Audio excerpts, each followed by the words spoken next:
Hey everybody, it's Adam. This is Comic Industry Insiders, a weekly podcast where we get to talk to the people behind the scenes of the comic book industry and get to know what it is that they do and how the magic is made. This week, as you can tell, I'm moving. Also, we're in the process of going on a live tour of the eastern coast of the United States, selling The Future Is in comic shops near you. On the 28th, but we're going to start this tour, well, tomorrow, actually.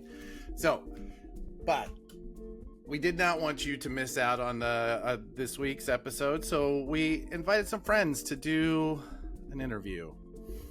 The boys behind the Data B.R.O.S, that's Brian Garside and Django Bohren and Jeff Figley, have done an interview with a retailer who's actually been on my list for quite a while, so I'm so happy that I get to hear it, that somebody else has recorded it. So we're going to do that, and somewhere deep inside, you're going to hear me play this thing, because they need an ad. All right. Thank you guys for filling in for me this week. I will see all the rest of you next week, and namaste, y'all.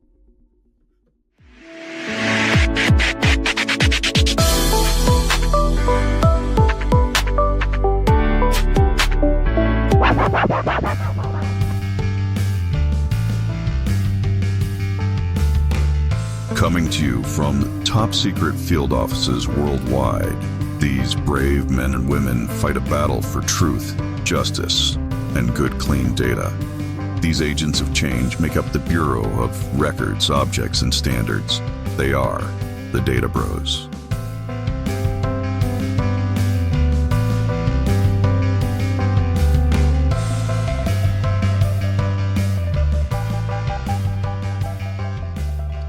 Surprise, surprise, surprise. You were expecting to see Adam Freeman hosting the Comic Industry Insiders, a weekly podcast where he talks to some of his friends, some of the people he's known for a lifetime of selling and promoting comics.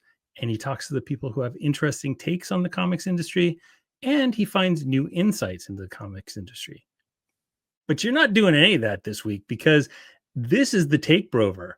And because of that, you're seeing the Data B.R.O.S. I'm Brian. Dun, dun, dun. I'm Django. Dun, dun, dun. I'm Jeff, third bro. Hi. Bro. And I hope that no one misses Adam this week, but the three of us have eaten him. We ate Adam. So welcome to the Data B.R.O.S. This is your weekly 30-minute appointment where we talk comics, we talk data, and we talk bros. And I think we should go longer than 30 minutes today. You want to go, instead of a tight 30, you want to go a tight 60? Tight 60. Tight 230s. Tight 230s. So this week, we are bringing on a buddy of ours, a friend, a pal. Who are we talking to, boys?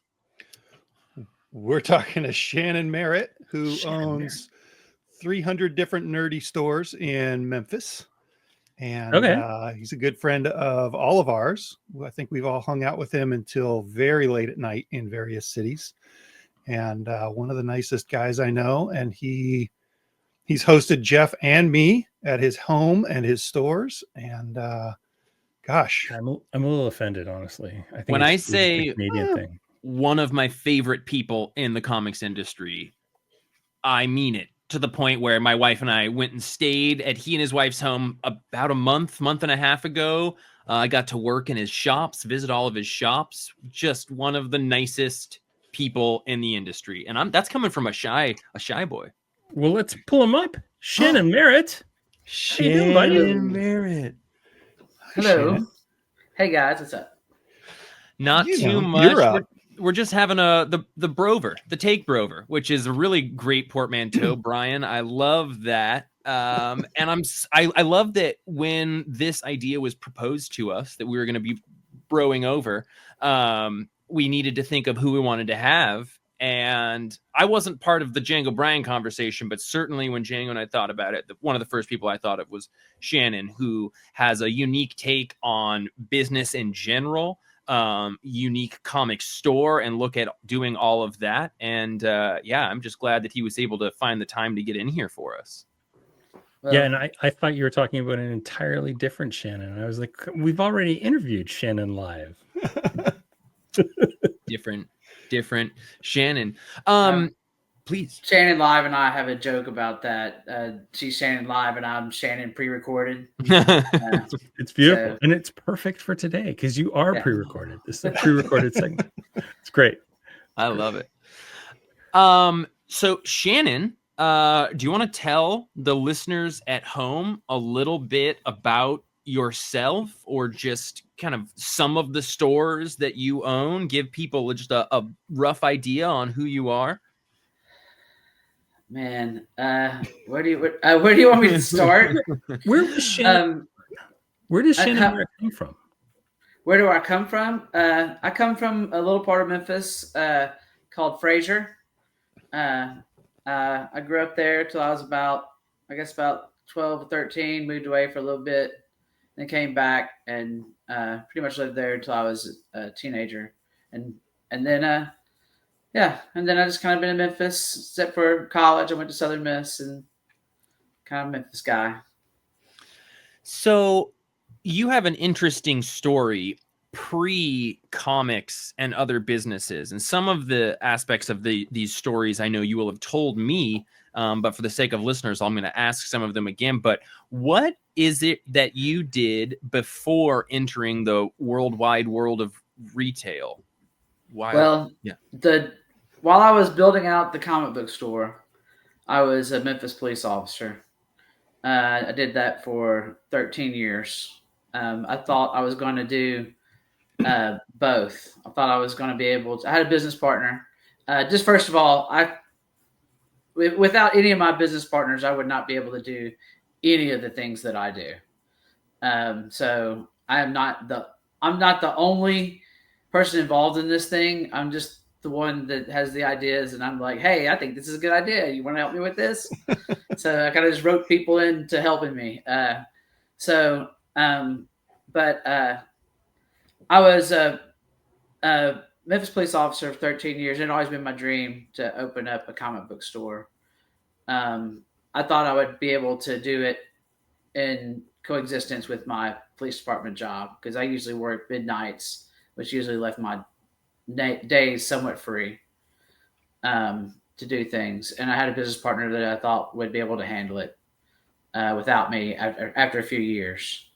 So I got into that and then realized I was much happier in a comic book store. And even though I would be making way less money, that maybe if I just threw my heart at it and dove into it, and maybe it would turn into something. And I gave myself a year. I said, I'm going to quit the department. I'm going to work in the store hard for a year and then see what it can do. And see at the end of that year, they will just take me back at the police department. If I waited longer than a year, I would have to reapply. Mm-hmm. Okay. And what year was this? The store opened in May of 2016. And see, I think it was August when I decided that I was going to quit. I gave it a 2-month notice, and my wife helped me write my. She was my wife at that point. My girlfriend at the time helped me write my retirement or my notice. Nice. And then 2 months later, so yeah, it was like, I guess it was August, September, November. I quit, and I gave myself a year, and I was just so much happier working in the comic book store.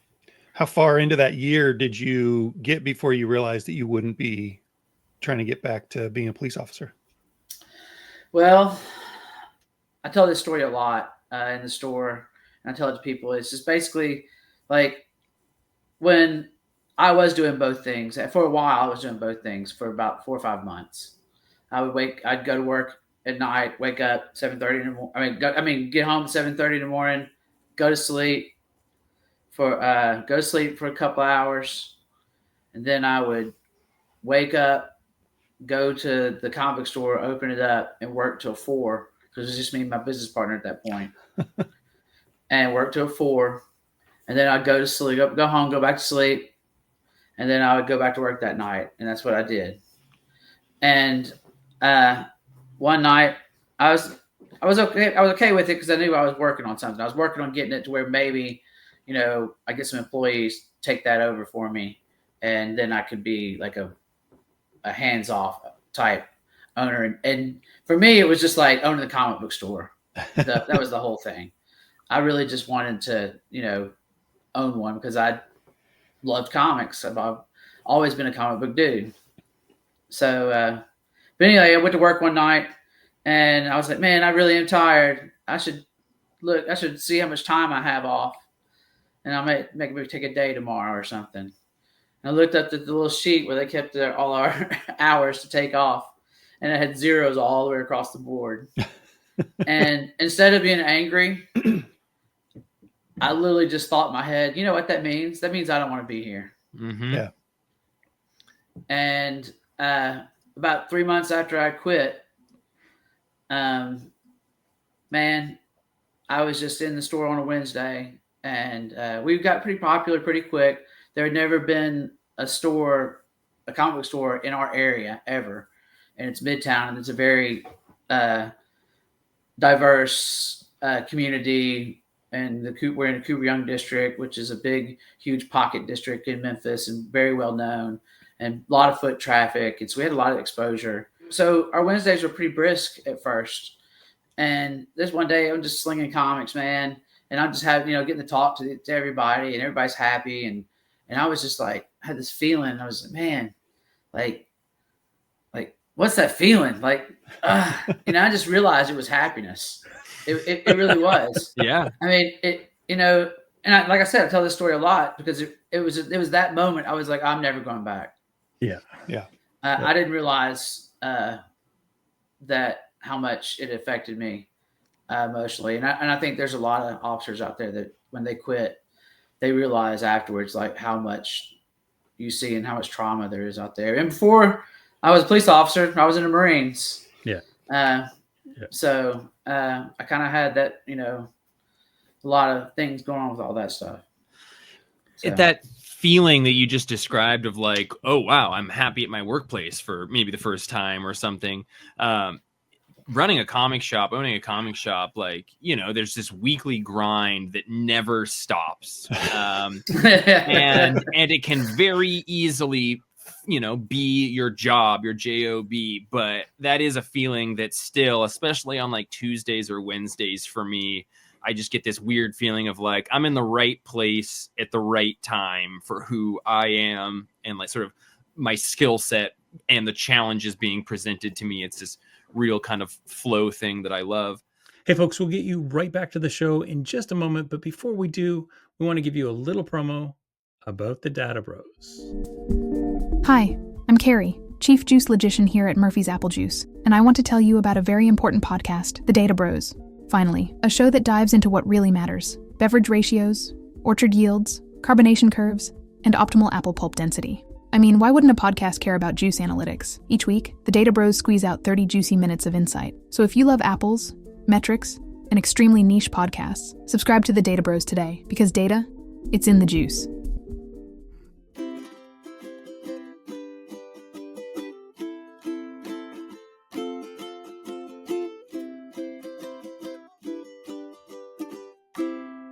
Murphy's apple juice. It's not the taste, it's the shape, but it's also the taste, which is pretty darn good.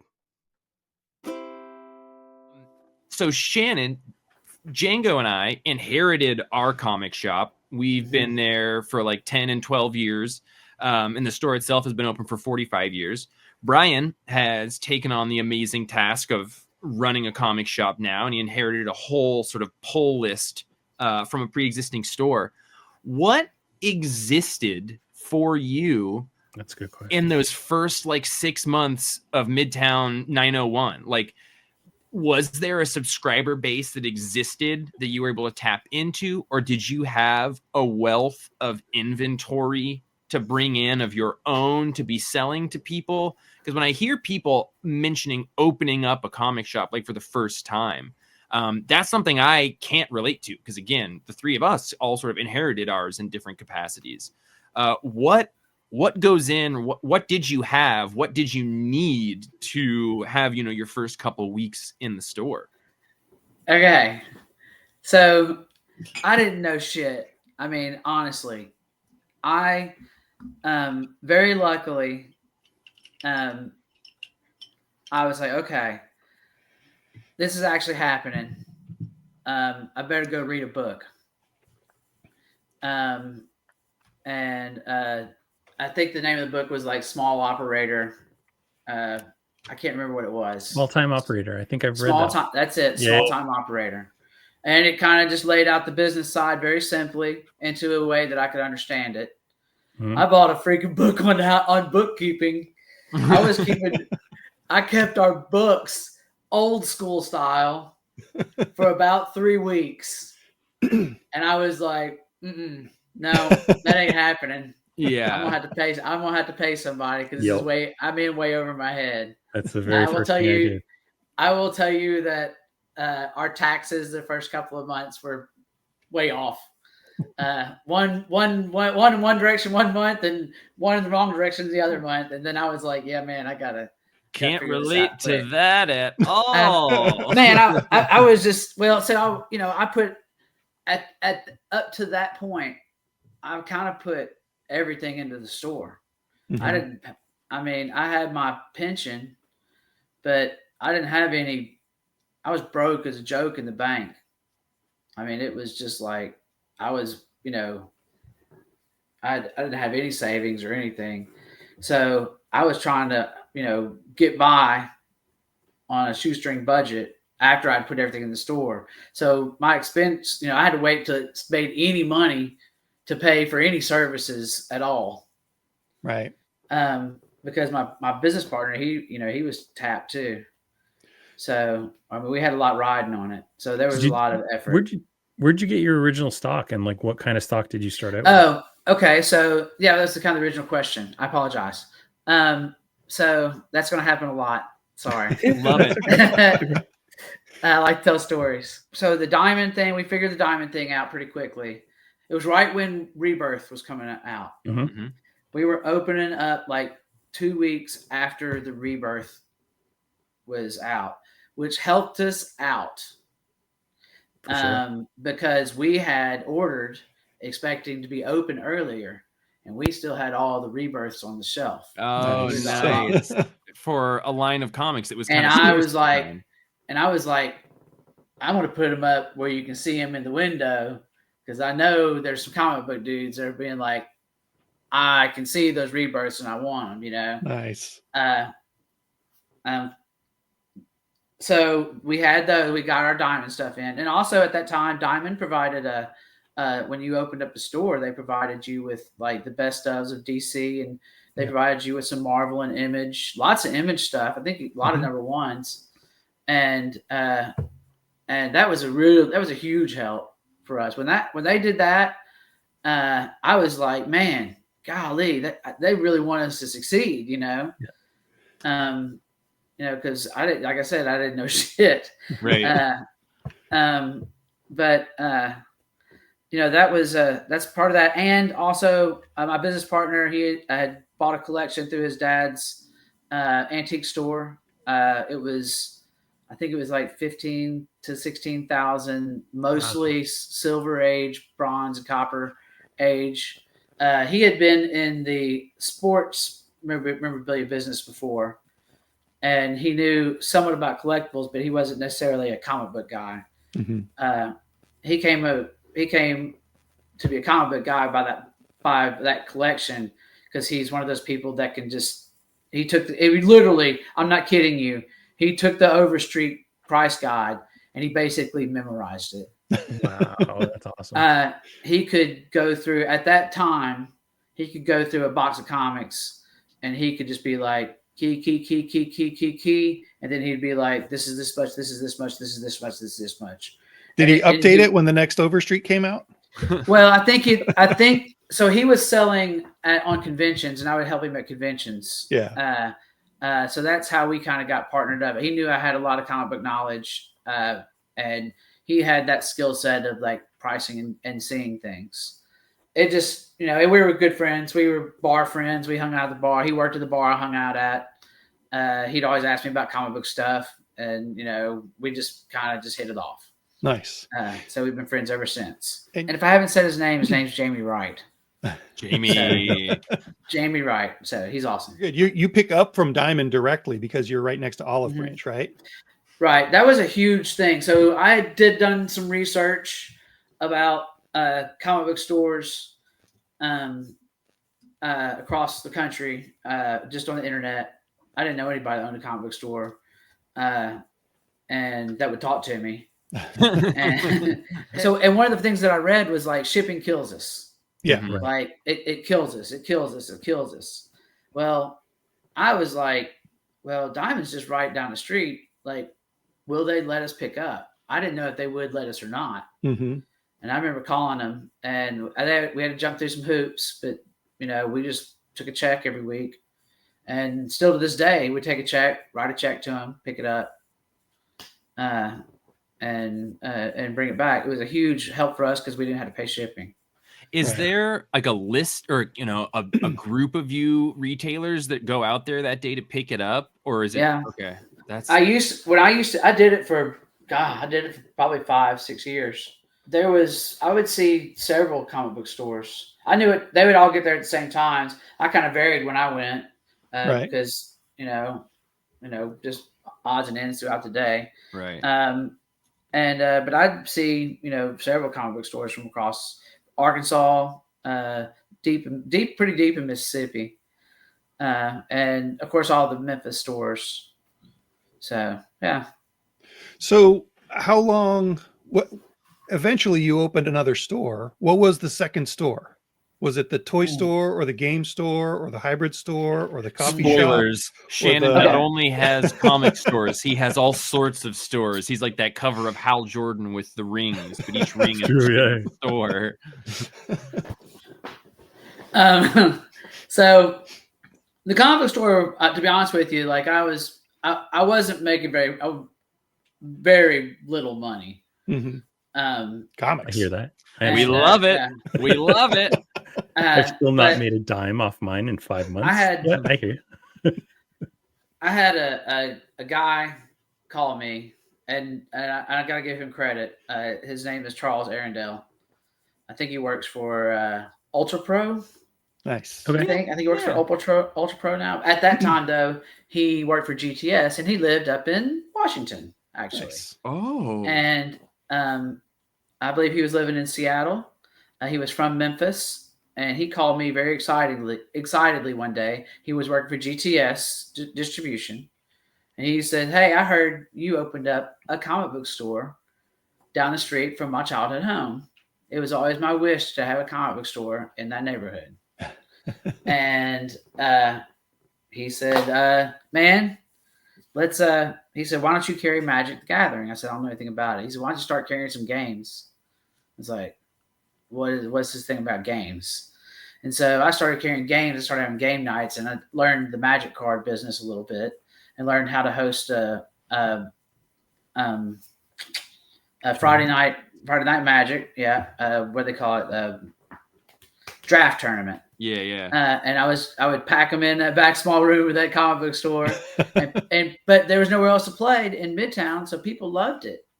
And I started learning about the gaming industry. I went to a Southern Hobby, had a retailer summit, and I went up there and just listened to what everybody said and talked to the best of them that I thought that would talk to me, and made friends with people and learned the business, and decided that I wanted to open up a game store. And I guess in 2019, opened up 901 Games. How did it feel to, like, you had been doing games like in the shop and then expanded to a second, a store specifically for it? What was it like to take that community or product line out of the comic shop? Well, I'll tell you what, the games saved the comic book shop. But then the comic book shop, it was right when people were really just getting back into comics, and we were hitting our stride. The comic book store was doing so well before COVID. it was just one store, and it was making enough money for, both Jamie and I to be happy. And it was two of us splitting profits. But before that, the game it needed to excel. It needed to exceed. I mean, I needed more sales, so that's why I introduced games. Right. And so games helped it get there. But then when comics became so hot and people were buying it, the games kind of got in the way. Yeah. And Jamie didn't really want to fool with the games. It's just not his thing. And so I decided, there's not another game store at that time, there was no other game store in the city limits of Memphis, Tennessee. And I just couldn't believe it. Yeah. So I was like, it's probably time for somebody to open up a game store, and I think I can do this. So I forget what day of the week it was when you and I went by your game store. But it is a hopping place. Like it's cool. It was just, there was tons of people in there. Pizza had just been delivered. Like everyone was talking and like playing and trading. And Django and I have been taking care of our store for 10 or so years together now. And games are a thing that we're all, we do board games, we sell and stuff, but we've always been trying to get like game nights or kind of card nights going in our store. And we've just never quite been able to pull off the sort of the symbiosis that goes into being able to have both of those in a place. And I think if you're doing it well, they like really having one helps you make money at the other. So like the idea of separating those out, I feel like would have been a big gamble at that point, but it seems like it's been nothing but good. Yeah. So man, like I said, the comic book store was hopping. I mean, it was killing it. We're almost approaching those numbers again, as far as monthly sales. Mm-hmm. But the games, like I said, the game store just was, it needed to grow, and to be honest with you, it was the community. The community told me that the community told me that they wanted it and they needed it. I knew every person that was playing Magic was going to go over to that game store, and they were already had a built up customer base. So and I then just you would moved have it room over for there, more comics. and then I had room for more comics. I don't know. It just worked out. 901 Comics is first, and that's in Midtown. And then you do 901 Games, which just a few blocks away, right? It's 1.8 miles away. I used to, when I could run, I would run from my house to the store, and then I'd run to 901 Comics, and then I'd run to 901 Games. It was exactly 1.8 miles from door to door. Awesome. So, yeah. And it's in what's called the Broad Arts District. It's an up and coming neighborhood. They just built a 500 apartment luxury complex there. It's a hopping street. There's bars. It's cool. Like when I opened up the game store, there wasn't much there. Yeah. But I knew what was coming over there too. So. But it's like when I was there a couple of years ago, I could see that the neighborhood was. It looked like it was kind of new, right? So look at that. Visual aid. Right? Visual aid. There it is. We go from 901 down here about 3 kilometers away to 901 Games. Sorry, 1.8 Freedom Minutes. And then from there, though, it looks like we kind of go across the city to 901 Comics East. Yeah, man. Was that next or was it Toys? That's it. No, that's East was next. Technically, East and Toys were same time. That's a story. You are a madman. You're a madman. So there was a lot of plotting, and I say plotting. I mean, I wasn't plotting in an evil way. I just saw opportunities. That's what you say. I just saw opportunities in places, and I took my opportunities when I had them, even though it wasn't wise to do what I was doing. If I would have told anybody my plans, they would have told me that I was mad, and or that you need to stop. and my wife did several times. But now I'm where I want to be now. So where is 901 Toys? I can't find it on the. I see it, but I don't. Oh, 901 Toys is right next door to the first comic shop. Comic books, the first comic shop. Buddy. Oh, next to the first comic shop. Okay, so we're gonna go way back over here and all the way back. So there is at that time there was a coffee shop on the corner, right? Called Java Cabana, right? And it's an old house, but it's a duplex. And one side was a coffee shop, and the other side was a bookstore. When the bookstore closed, it stayed abandoned for about 2.5 years because the owner had passed away. Not 2.5 years, about a year. About a year, she had passed away, and it went the coffee shop and the ownership of the building went to her mother. And I knew they were struggling because her mother did not know how to run a coffee shop. Mm-hmm. And so my lovely wife, which I know she regrets or whatever, took me to an amazing little city in Arkansas called Eureka Springs. I'd been there several times, and they had a toy store there. And I walked in, and I fell in love, and I was so overcome by how cool it was. When I left Eureka Springs, I told her in the car, I want one of those. And she was like, want a what? I was like, one of those stores. And she was like, hell no. Well, Jamie and I had been shopping around for 901 Comics East for our location. And we found it's a great space. I love the space. I wish it was a little closer to a major road. So if you're ever going to open up a business, location, unless you whole songs about that. If you're ever like wondering, I've learned my lesson. Unless you inherit a legacy business, right? So if you inherit a legacy business, you have your own customer base. And one of the first things Django and I did is move after inheriting it. So yeah, you can keep most of them and get new people in a new location. Right.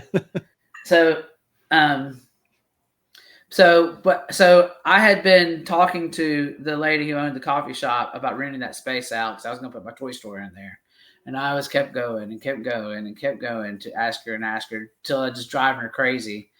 And Jamie and I found that place out east, and I was like, all right, we signed the lease. And the next day she called me. It was like, I'll rent it to you. And I was like, oh. So I was like, I better jump on it. And I didn't really tell anybody. I just kind of, that's not the location now. That's the old location. Oh, is it? Okay. Yeah. Yeah. If you go to the right, that you would see if you'd have gone to the right, that the new location is over there. It's bigger. Over here? Yeah. That is the new location of 901 Toys. Oh, I can't wait to come down and see it. It's awesome. It's got like nooks and you can explore it. It's a more complex and interesting space than you would think from just outside. Yeah. So, okay, 2016, we open up the first 901 Comics. Wait 1 second. Yep. Yes. And then so Harry kind of did Otis. Say that 3 times real fast. I never Jeff will. And Django have met him. He is my business partner in the toy store. And that is pretty much his domain at this point. I don't get to work over there very much. So I was just kind of the idea guy and Harry pretty much runs day to day over there now. What kind of toys do you carry in 901? We do vintage and new. So my idea was to carry have your, vintage cases throughout the store and, with the new product beside them. And just kind of, and, we didn't have a toy store in Memphis. Right. I mean, everybody's like, oh my gosh, you're so genius. And I'm like, no, man, we just didn't have a toy store. We're a big city that didn't have a toy store or a game store. I mean, I opened up the toy store and then now we have like 4 toy stores, and so it's like, it's awesome. I mean, it's the Memphis I always wanted it to be. And I'm like, if I want something, like man, if I need another arcade, maybe I'll just go open up an arcade. You're responsible for making it the Memphis that you wanted it to be. So, how big a city is Memphis? Memphis is about 640,000 in the metropolitan. I mean, in the city limits. Yep. And I think it's about 1.2 metropolitan area. Wow. Yeah, that's a decent size. That's a very big city. Yeah, it's a big city. I mean, it's a mid-major city. And we do have like pretty high poverty levels, unfortunately. Sure. Cost of living is pretty low here compared to the rest of the country. So there's that. That's probably why we have lacked some of that stuff in the past. Right. People just didn't have the extra money to spend. So. You know, one of the things that I really like about your stores is that they all feel a little bit different. Like the Midtown shop, you go in there and it's like a funky old school comic store, right? And then you go to the game store and it's got a totally different vibe to it. And then you go to 901 East and it's clearly coming from part of the same brain, but it's totally different from Midtown. How would you say the two are different? Like what's different about the East versus the East? Midtown? East is a little bit flashier, but it still has some of the like funkiness of the other one, but part of it is maybe the building. Yeah. I don't know. What do you attribute the differences to? Me? It has a bar in it, man. Yeah. Well, yeah. And lots He's got of a bar tables. in his East shop. Yeah. But it's much different than now than you have when you experienced it. We've devoted more space to games. I put more effort into games out there. Nice. And so it has, now we have Warhammer tables set up, and we have lots of events there, like trivia on Thursday nights and nerd trivia, and I built a functioning actual bar and I have beer on tap, that you can walk around the comic book store. I wanted it to feel, and the thing is, it's so big and so open, right? Yeah. The sign is itty bitty, but it's a huge store.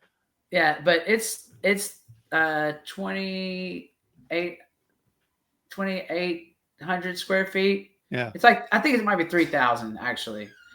And we have big, so we could go big with it. I hung banners from the ceiling, to kind of get people's eyes moving around the store. I had to make up, like, when I first opened up, we didn't have much product, to be honest with you. And so I spread it out and I put these big banners. Like, I made a Flash section. I put all the Flash graphic novels in it. And I had a big banner pointing down to it. And I had Superman and Green Lantern and all the different, characters pointing to their own sections. I kind of got the thing that I'm always so jealous of seeing when I go into a comic shop, and whatever store or whatever character, they've got like a giant life-size version of that character. So you like walk in the store and it's just a giant Silver Surfer in front of you. Which, God, Django, what do we got to do to get a giant superhero in our store? I mean, we have a life-size supervillain in our store. Her name's Harley Quinn. Oh, you do? Yeah. You have a life-size Harley Quinn? Harley. She's no Silver Surfer, but she's pretty cool. I was trying to pretend that you're the I'm the villain, the life-size supervillain. Yeah.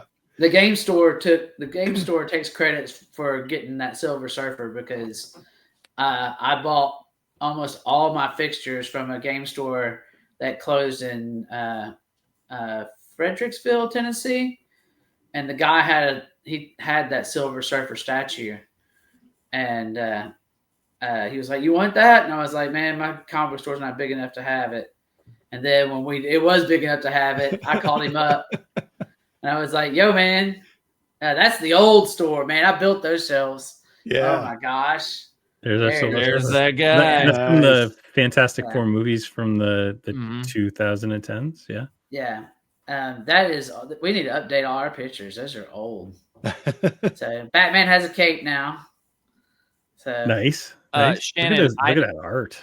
I don't know, on the topic of that art, Bernie Wrightson. Yeah. I don't know how Django didn't know, but to Batman's right, so our left, there is a Kyle Baker shadow page with actual drawn shadow in it, which somehow Django didn't know that you had. I guess it's your partners, but it's Django bait. I can see 2 framed Kyle Baker shadow pieces in my room from here. Yeah. Oh, amazing. So Shannon. Yes. So, one of the things that I love about you is that I see a lot of Django in you, but I also see a lot of similarities between you and I, which is interesting because Django and I, in terms of so many things, kind of approach things from opposite ends. But you, I think, straddle both of those really well. I love that you said you just are able to see opportunities that are presented to you, which is, how somebody gets to do what you just said of like kind of help turn your city into the version of that city that you wanted to see. Is there ever a time where like you're seeing opportunities and you have to like rein it back, or like, is that why you have a wife? Even we're talking about like comics and all of us just kind of agreed, like the first year or so, no one was in it to be making money. Like, I love that this is an industry that across the world, like people continue to do, whether it makes them money or not, because it's important to them. But like, balancing that presence of really developing a place and then also seeing these other opportunities of what you want to move forward and, expand outwards. In other words, you've told us about your gas pedal. Now tell us about your brake pedal. Or just, like, I think people need to hear that, like, if you look at the world as presenting you opportunities, you're way more able 100%. To like have agency and, feel things are going for you rather than just happening to you. But, there's also, I think people should hear that, but it's also overcommitting or over, stretching can be a thing too. Yeah. So, I mean, if it wasn't for my wonderful wife, Erin, I would probably be living in back one of the stores. And I would just be going just mad all the time, doing projects all the time, because that's all I would do is work. Unfortunately. Hi. But My name's Brian Garside. Thank God that Erin reminds me that I have to have a life and I have to have enjoyment. But the truth is that I am happy doing what I do. I don't know if many people would want to do it because it is a lot. And I understand it's a lot, but I'm kind of like, I just really like doing it. Yeah. I don't know. The comic book store, man, out of all my places, out of all the things that I do, if I told people if everything else fails, I'll just work in it every hour of every day. I love comics. I've come to love the industry. I've come to love the people in it. So I don't always feel like I fit right in with everybody. But you just absolutely fit right. Yeah. Enough of the imposter syndrome. There's plenty of that to go around in this room right now. But I just really enjoy being around comics and learning more about comics, and it's just been such a huge thing in my life. Which leads us to Bad Dog Comics Publishing. Talk to us about that. You're also a comics publisher. I was gonna ask about that. So, all right. So here's the list. Right, it's 901 Comics, 901 Games, right? 901 Toys, 901 Comics East. Technically, 901 Games East. Yeah. Right. And then we've got the shipping business that serves all of those, that has its own building, right? And I have an employee. And then we have Java Cabana, which I am a partner with 2 other people, which owns the coffee house that I spoke of earlier. So I'm running a coffee house, and I'm there at 6:00 or 6:30. Dude goes hard. He wakes up early and works hard. Jeff, that's 3:30 a.m. your time. Yeah. Yeah. Okay, we're at 7. And then I went to work one of my employees called in this morning, and I went and worked that shift. Had a great time, loved it. So I wanted the day off. Bad Dog is number 8, and then Bad Dog is a very small thing. It may have been something a little bigger pre-COVID, but that's pretty much run by myself. But really, truly, it's run by the Stone Ninja people at this point. Mm-hmm. Gabriel Dorenzo and Greg Cravens, they are the Stone Ninja team that create the Stone Ninja comic that Bad Dog Comics publishes. We used to have an anthology that came out every year that I got local artists and everything. It's just a local thing. I just kind of always wanted to make comics, and so I threw together a club, a comic book creator club, and hopefully some things would stick. And we had Stone Ninja come out of it. We published 4 issues of the 901 Comics anthology, sold out of every one of them pretty much. We've done a couple of local comics called Cryptic, and then we've republished a web comic called Memphis by Matt Bowers. We've got 4 issues of Stone Ninja. We just published a Raptor Boy, which is a locally created book, which is fantastic. It was written by Gabriel Dorenzo is the Stone Ninja. He's the one that created the Stone Ninja. Greg Cravens is the artist that helped flesh out the character. And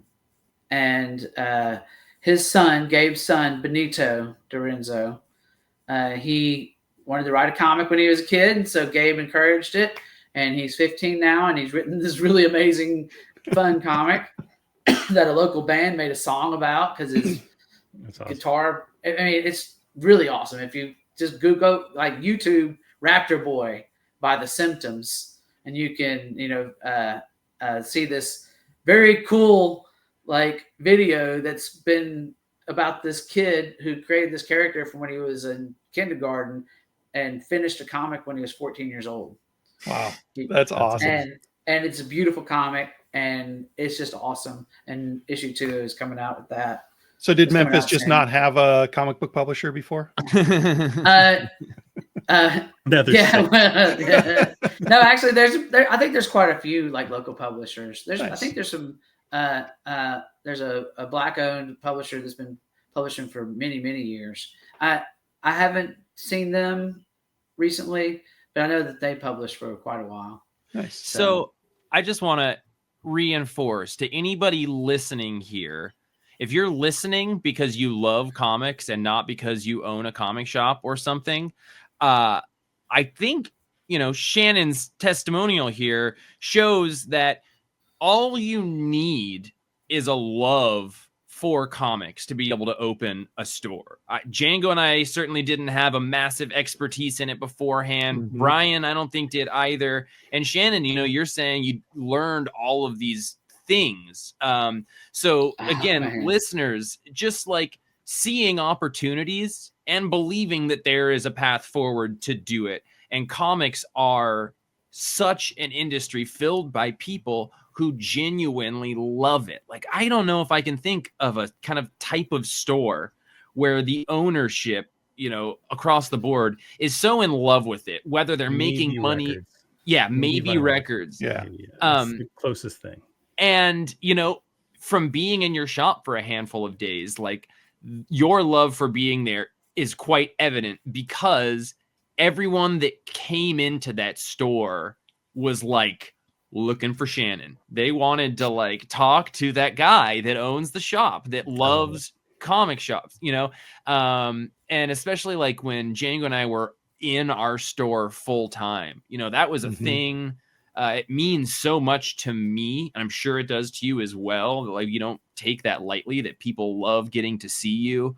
But it's such an important part of what allows a comic store to be successful is being there and loving this thing and wanting to share it with people. And it was just very, very cool to watch something that I see about our store be so present in your store as well across the country. That's the bros part of Data B.R.O.S. Yeah. And I mean, it helps that Shannon's just a good dude. Like, one of my favorite memories of the last few years was hanging out with the three of you guys in New York, and like the antics we got up to, and it was so much fun. Like, I had such a good time. So that wasn't even just a long way of complimenting Shannon because I love to do it, because I love the man, but you showed that you have learned so much. What is one of the most important things that you would tell somebody who's interested in opening a comic shop or is in the very early stages of it? Hey, here's just a quick interruption. We're going to get you a very, very important message from one of our sponsors, and we'll be back right after this. Hi, I'm Carrie from Murphy's Apple Juice, the only apple juice that understands it's not just about the taste, it's also about the shape. Our bottles, they're ergonomically ambiguous. Our flavor, statistically apple. And our founder, allegedly exploded a musket full of cider during the Civil War. True story. Probably. Murphy's isn't here to be normal. We're here to hydrate you with history, hubris, and just a little hint of heavy metal poisoning. The fun kind. So don't just drink juice. Experience Murphy's Apple Juice. Because chewing is for amateurs, and like our song says. Put it in your mouth and you drink it. Drop an ice cube in there and blink it. It's Murphy's Apple Juice. And you want some juice and you want it in your mouth. To get an apple and suck that juice right out. Or go to your local grocery store. Ask for Murphy's and ask for more. You put it in your mouth and you drink it. Put a little bow in there, won't sink it. It's Murphy's Apple Juice. Murphy's Apple Juice. It's the shape, not the taste, but it's also the taste, which is pretty dang good. What is one of the most important things that you would tell somebody who's interested in opening a comic shop or is in the very early stages of it?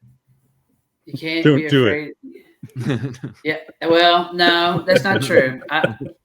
I've helped people open up comic book stores and advise people all the time. And I just tell people that if you better figure out whether you really love comics or not, and you got to decide if you're willing to be in that store.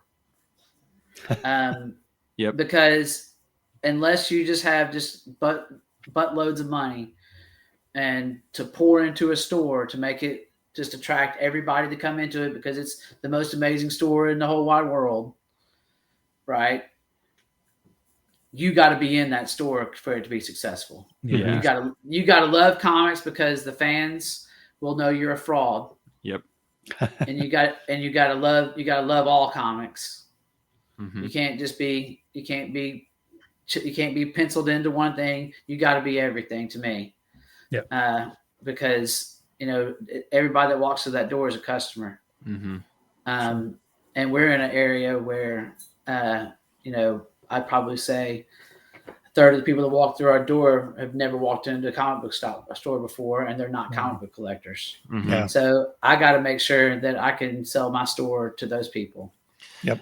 And that's one of the things I remind our staff every year before we open the doors for Free Comic Book Day is that day more than any other day, there's going to be more people coming in that have never been to a comic shop before. And it's on us to help them fall in love with this thing that we've all fallen in love with. And so I think that's great advice, coming from you, which is the person who loves it needs to be there. Right. Because it doesn't necessarily matter about the fixtures or how much variety you have. All of these things are important, but it's your ability to help people fall in love or connect with this thing. If that person's not in the store or a person working there's not that person in the store, it's just a building with funny books in it. Yeah. Mm-hmm. And you're just and you're just crossing your fingers. When that personality of that person who loves comics starts, you can tell. I go in. I'm just like every other comic book store owner in the world. When they go to a new city, they go into a comic book store. Mm-hmm. Yep. Yeah. And you can tell the people that are there just to sell you something. And then there's other ones that are there because they love comics. And you usually can tell within 3 steps of walking in the store. Yep. Well, and every once in a while, there's one who's just avoiding going home. Yeah. and I want to be in that group of like people walking in the store, because I know what it feels like when you walk into that store, because I've walked into it hundreds of times. Yeah. And I've walked into other stores hundreds of times too, and I can feel it as soon as I walk in. And so I want that. Oh man, what is this? What is this? This is so cool. I can't leave. Right. As we wind down, I have one kind of final question for you, and it ties into your most recent business. So I've watched your Facebook updates on Java Cabana and the whole story behind it, and super jealous because like the one thing I want more than a comic store is a coffee shop.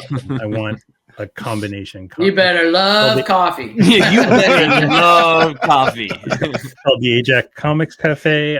I invented it in my brain 22 years ago. But anyway, I love that story. And that story is all about community, very much so. And I mean, comics, if nothing else, are about community, especially comic shops. Talk to us a little bit about the inspiration for why you took over Java Cabana and how that plays into your overall empire. It's not an empire. Once again, 8 shops is an empire. I have 8 things is an empire. I have amazing business partners. They're part of the empire. I have 2 amazing managers at my game store, Derek Jane and Zach Morgan. Zach Morgan was a customer, one of the first dudes that was buying Magic in 901 Comics. He would come in every week and bug me about, why aren't you selling Magic in 901 Comics?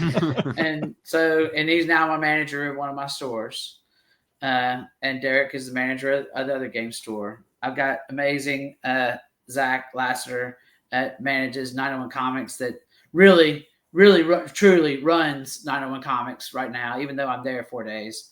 It's basically, for me, when I go into 901 Comics from 10 to 2, it's office hours.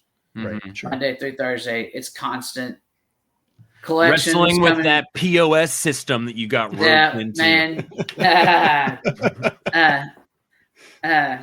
So, no, well, I'm learning that. I'm getting better. But the coffee shop, I was going there in the early 90s. It's been long. It was opened by a man named Tommy Foster, who unfortunately passed away early, but he had sold it to Mary Burns, and Mary, unfortunately, she passed away of cancer in 2019, and it went to her mother, like I said earlier. And it had been a cornerstone of a community in Memphis that maybe gets kind of overlooked. It's also kind of that third place, had always been the third place. And by that, I mean, like, you go on a date, you go to, you have drinks, you go to dinner, and then maybe it's going well, you go to third place. Well, Java Cabana is usually that has been in the past that third place. Well, it kind of got run down, and I saw it was needed love, and the building needed to be refurbished, and the business could be successful. It just needed some love.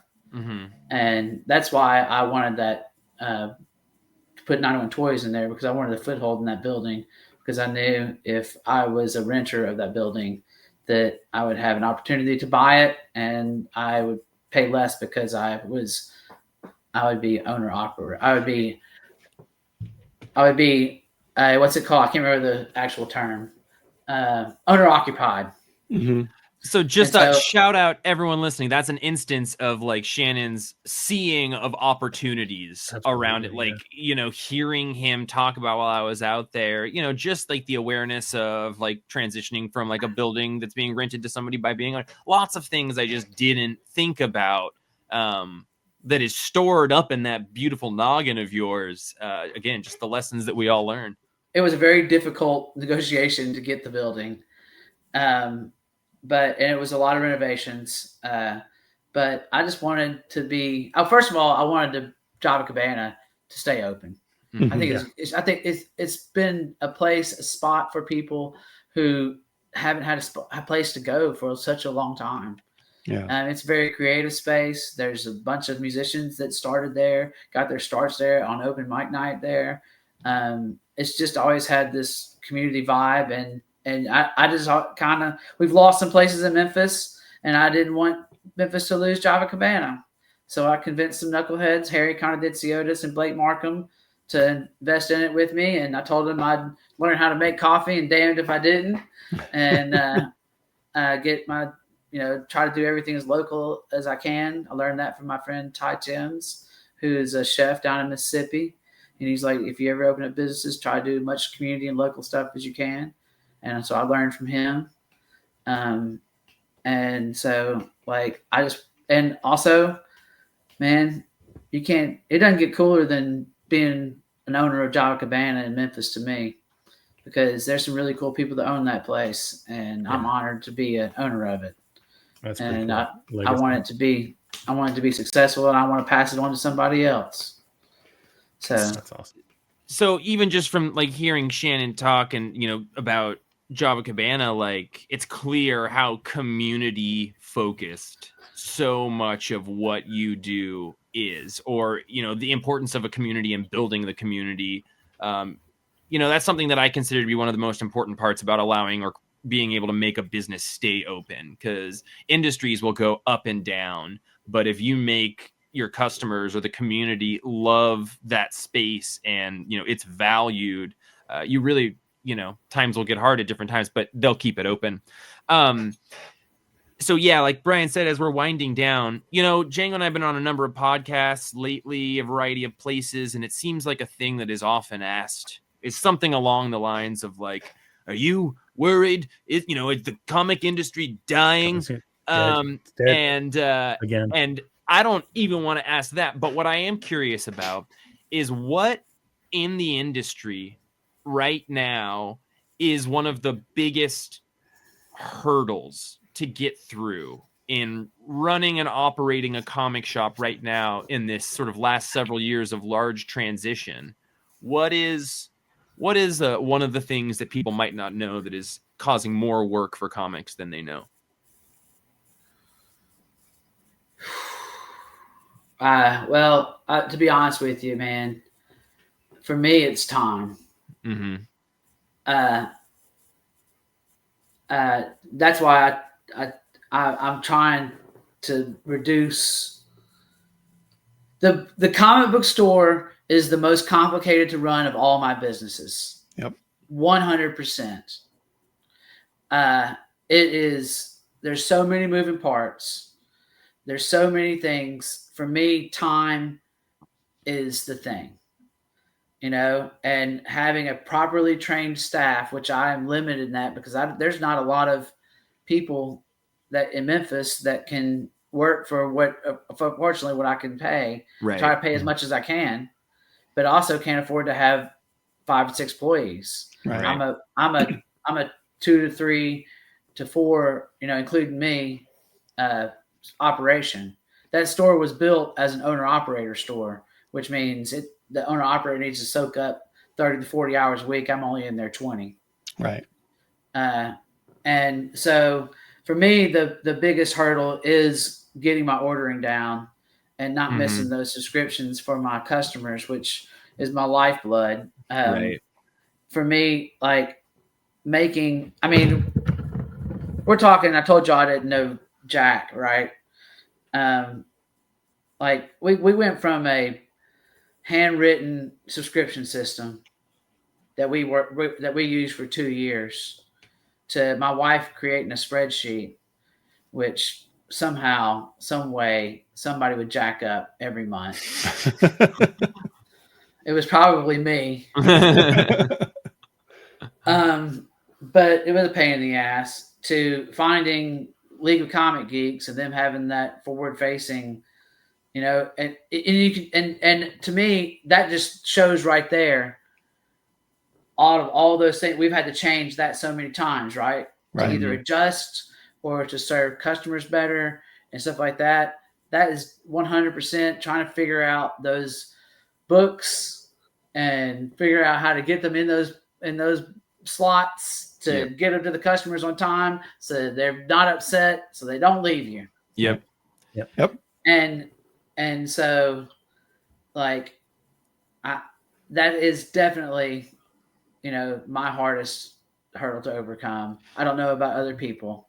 I mean, I would certainly agree. Like, we do show and tells for our point of sale system often, and I'll kind of briefly go over the ordering process. And I usually say something along the lines of, like, it feels disrespectful to be spending so little time describing the ordering process of comics for people, because it is so difficult, unless you're just kind of ordering sub count on the books that people have pre-ordered, like trying to use your instinct and intuition to get things, knowing your customer base, trying to see through editorial about what is going to be worthwhile. They try to make you feel like every single thing needs to be ordered in huge amounts, because I don't necessarily always think that publishers are seeing the end spot of a book coming out as the customer. I think they can often think of it as like they're selling it to stores, and what happens with that is after that is fine. So yeah, I totally agree. I spend a huge amount of my life thinking about ordering comics, and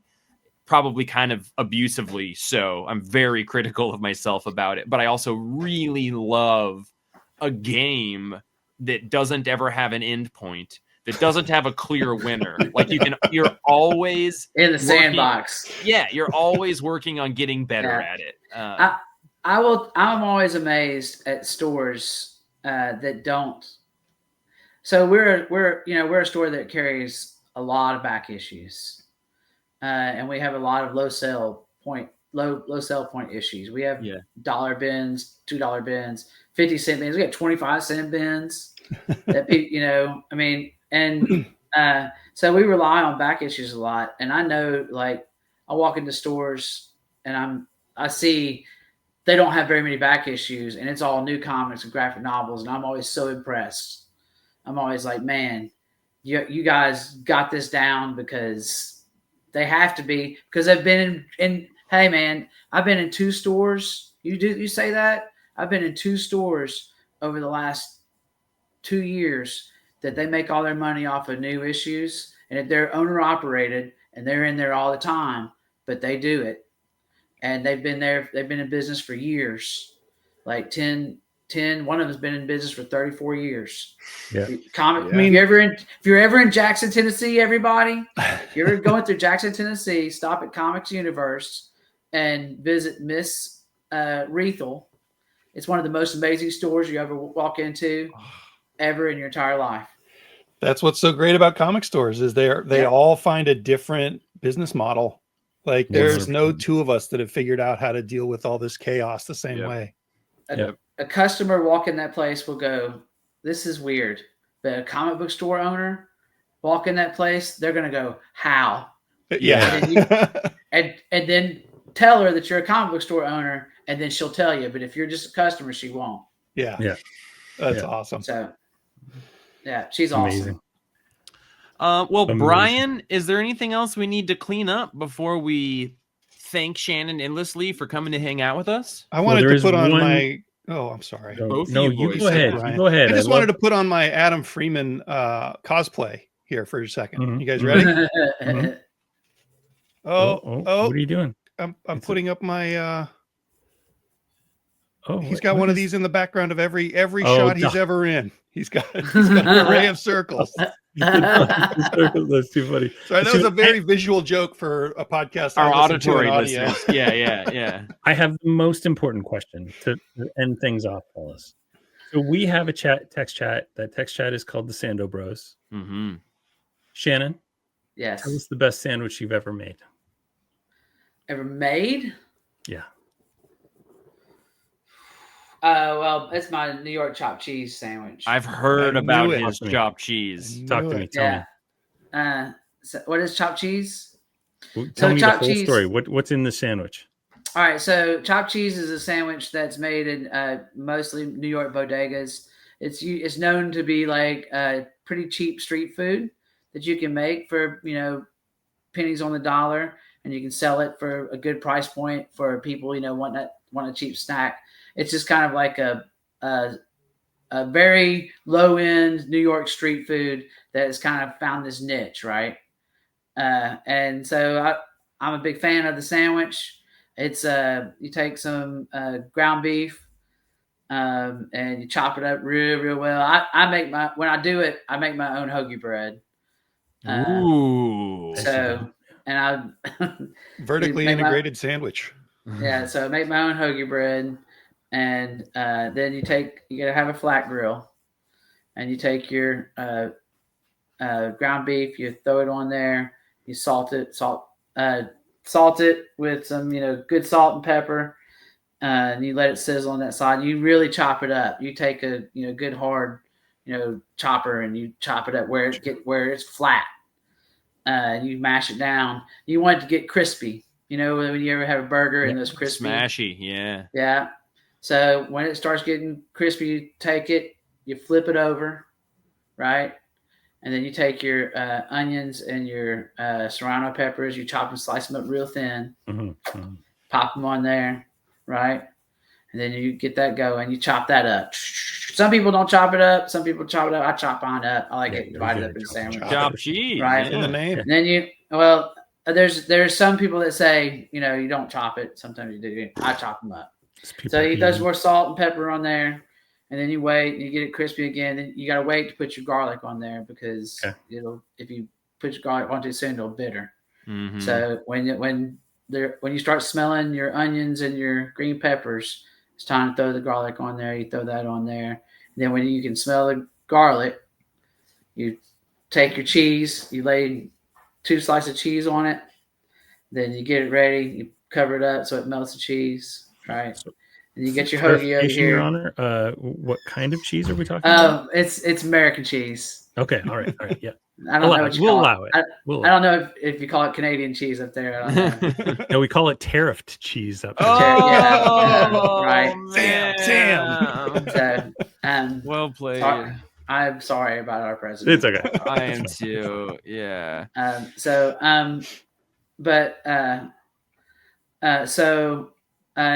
You make sure that melts on there, and then you got your bun. You've already toasted your bun with the butter on it, face down on the grill.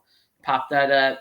There's a special sauce you make for your where you put that on there. And then you have shredded lettuce and thinly sliced tomatoes that are salted and peppered. Nice. And you pop that in there, and then the most important thing is you got to roll it because it binds everything together. Yep. I take a piece of wax paper, and then I take foil, and then I roll it up real tight, and I let it sit for a couple of minutes. And then it's ready. It's ready to eat. Django's had one. Django's had one, right? It's awesome. It's good, huh? Yeah. He told me stories about it. At the sub shop tastes good. It's because they wrap it tightly and let it sit until you get to the car. Right? Man, I found a new place in Memphis yesterday. Oh my God, it's so good. When y'all ever come, we're coming again. The best sandwich shops in Memphis. We'll do a tour. Dude, if I can get to the United States without going to Gitmo, I'll be there. Oh, I'm sorry. Gitmo sandwiches. This is generally how Adam ends most episodes on his video podcast, talking about the best sandwich that person makes. So this is what listeners have come to expect. It's the data part of Data B.R.O.S. Shannon, thank you so much for being our first TakeB.R.O.ver guest. Again, I remember meeting you. Django had met you and he was like, "Oh, you should meet this guy, Jeff. We're going to go have dinner with him." And I was just almost in disbelief at how welcoming you were and accepting of the shy, weird person that I am right off the bat. It's just been a wonderful pleasure to get to know you. You talk about how it's difficult to get people to be talking with you, but also at the same time, you're so well connected and friendly, and I would say that's another one of the secret sauces of a comic shop is being willing to meet people and be kind with them. But thank you for helping us get inspired about seeing more opportunities around us, and hopefully the listeners can kind of take some of that enthusiasm and go open up a shop themselves, so that we can start a text thread with them about sandwiches. Thank you for having me, and y'all are way too kind. So I appreciate all the kindness and compliments. And where can people find you? Memphis? Yes, where can we other find than you? Memphis? Go see his store. Yeah. All right. So just I mean, real quick, we got 901 Comics Midtown in Cooper Young. We've got 901 Toys that's in Midtown, 2 doors down. And in between that is sandwiched is Java Cabana. Sandwich. And I would be remiss if I did not mention Blue Tiger Video Games. That is also there. We got the 9? coolest. No. Okay. That one's not mine. Hey, you to follow up your question earlier, the pullback when you were asking, that was the pullback. I was going to open up a video game store in there. You gotta put some speed bumps along the way sometimes. Yeah, I was going to put a video game store in there. Yeah. And but a young man came in and I gave him he already was going to do it, and I helped him along a little bit. And we're still so he's right there. And then 901 Games is 1.8 miles away from 901 Comics on Broad Avenue, 2491 Broad Avenue in the Broad Arts District. And 901 Comics East is 8551 Macon Road, right across the street from the old town square of Cordova, and at the end of the Green Line, right next to the food park. And there's 3,000 square feet of comic book and game goodness. Amazing. And if you want to see me, Monday through Thursday, Java Cabana, 6:30 to 9, and 10 to 2 at 901 Comics. And then after that, I'm running errands and doing whatever else. So. And hopefully able to get a nap at some point. Shannon, thank you so much, buddy. We love you. Love y'all. Thanks, buddy. Yeah. Man. See y'all next time. Nice work, boys. That was an excellent TakeB.R.O.ver. We took B.R.O.ver. Very successful. Yeah, right. We took B.R.O.ver. Yeah. Well, so you can find us at Data B.R.O.S. Just look for Data B.R.O.S. DataB.R.O.S.Inc.com. We've got a podcast that's never been late once in its life. Not once. Yep. We'll be taking over the rest of Adam's empire for the rest of this week. And if you haven't already listened to Comics Industry Insiders Live, which will be on Tuesday afternoon at 2 p.m. Eastern Time, which is 11 a.m. Pacific, we will be taking that B.R.O.ver as well. And then we will be taking B.R.O.ver his email this week too. So it's all bro all the time. A huge thank you to Adam for trusting us and letting us do this, buddy. Thanks, guys. We will see you soon. And as Adam always says, namaste, y'all. Namaste, y'all. And namaste. And listen, you can find Django on the internet a little bit, and you can find Brian on the at Manage Comics. But this is exciting for me. Got a new avenue. Hopefully get some kickback. You can find me on Venmo at Jeff-Figley.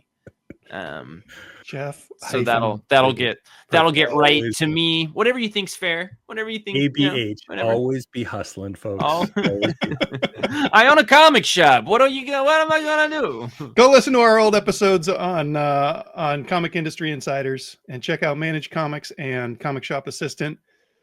We almost got out of here without mentioning our point of sale systems, guys. And I think that Adam might have come to our houses and cut us each. Really? He gave us a really hard time for being terrible at being promotional when we did our episode with him. Listen, if you are having a comic shop or if you're looking at starting a comic book shop, I would say one of the most important things you can possibly do is having some sort of system to easily keep track of your subscribers, be able to look at your order numbers, allow your customers to choose what they want to be subscribed to. And I will say with full certainty and confidence that there are two of the best point of sale systems available, and they are Manage Comics and Comic Shop Assistant. And if one isn't right for you, the other will be. Guaranteed. 100%. Jeff Figley Unless guaranteed. neither of them are right. Or he'll Venmo you some money. No. Thanks, guys. Bye. Bye, everybody. The Data B.R.O.S is a joint project from the teams behind Comic Shop Assistant and Manage Comics. Data B.R.O.S are Django Bohren, Jeff Figley, and Brian Garside. Brian Garside produces and edits the episode. And you'll find more about the Data B.R.O.S online at DataB.R.O.S.Inc.com. Subscribe, like, and review the Data B.R.O.S on Apple Podcasts, Spotify, and wherever you get your podcasts.